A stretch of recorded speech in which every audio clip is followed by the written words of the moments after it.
आज हामी एउटा यस्तो यात्राको बारेमा कुरा गर्दैछौँ जुन पसिनाबाट सुरु भएर सफलताको हस्ताक्षरसम्म पुगेर टुङ्गिन्छ।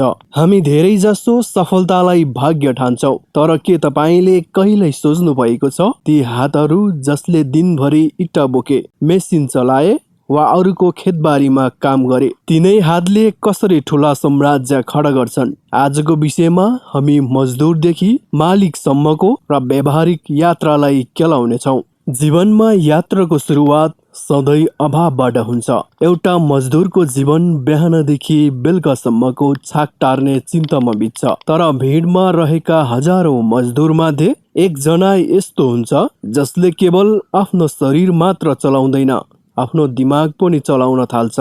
उसले काम मात्र गर्दैन, काम कसरी भइरहेको छ भन्ने कुरा निहाल्छ। उसले आफ्नो सिपलाई पैसासँग मात्र होइन, सिकाइसँग जोड्छ। आफ्नो पसिनाको केही हिस्सा उसले भविष्यको लागि बचत राख्छ। बिर्सनु हुँदैन, हरेक ठुलो महलको जग खन्ने व्यक्ति सुरुमा मजदुर नै हुन्छ, तर बिजनेसम्यान बन्ने सोच भएको मजदुरले जगसँगै आफ्नो भविष्यको नक्सा पनि कोरिरहेको हुन्छ। मजदुरबाट बिजनेस गर्ने बाटो सजिलो छैन। यो बीचको समयलाई हामी संक्रमण काल भन्छौँ। यहाँ धेरै मानिस डराउँछन्। जब एउटा मजदुरले सानो ठेक्का लिन सुरु गर्छ वा आफ्नो सानो व्यवसाय सुरु गर्छ, उसले ठुलो जोखिम मोल्छ। उसँग गुमाउनलाई केही हुँदैन, तर पाउनलाई पुरै संसार हुन्छ। अब उसले 8 घण्टा होइन 18 घण्टा काम गर्नुपर्ने हुन्छ। सुरुमा घाटा हुन सक्छ, मान्छेले गिल्ला गर्न सक्छन्, तर जसको हातमा ठेला परेको छ उसलाई कडा मेहनत गर्न डर लाग्दैन।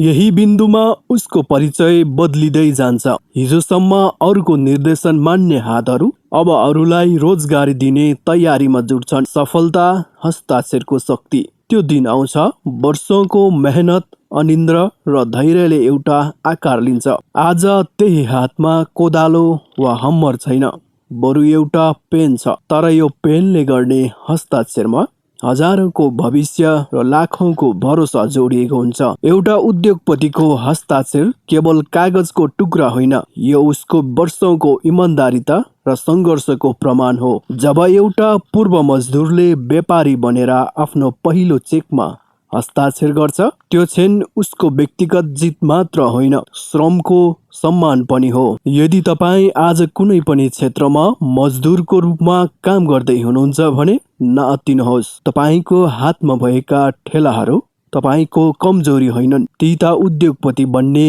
यात्राका पाइलाहरू हुन्। तपाईँको हातको रेखाले होइन, तपाईँको हातको मेहनतले तपाईँको भविष्य लेख्छ। तर मजदुरमै सीमित रहनु तपाईँको क्षमताको अमूल्य हो। उठ्नुहोस्, सिक्नुहोस् र अघि बढ्नुहोस्।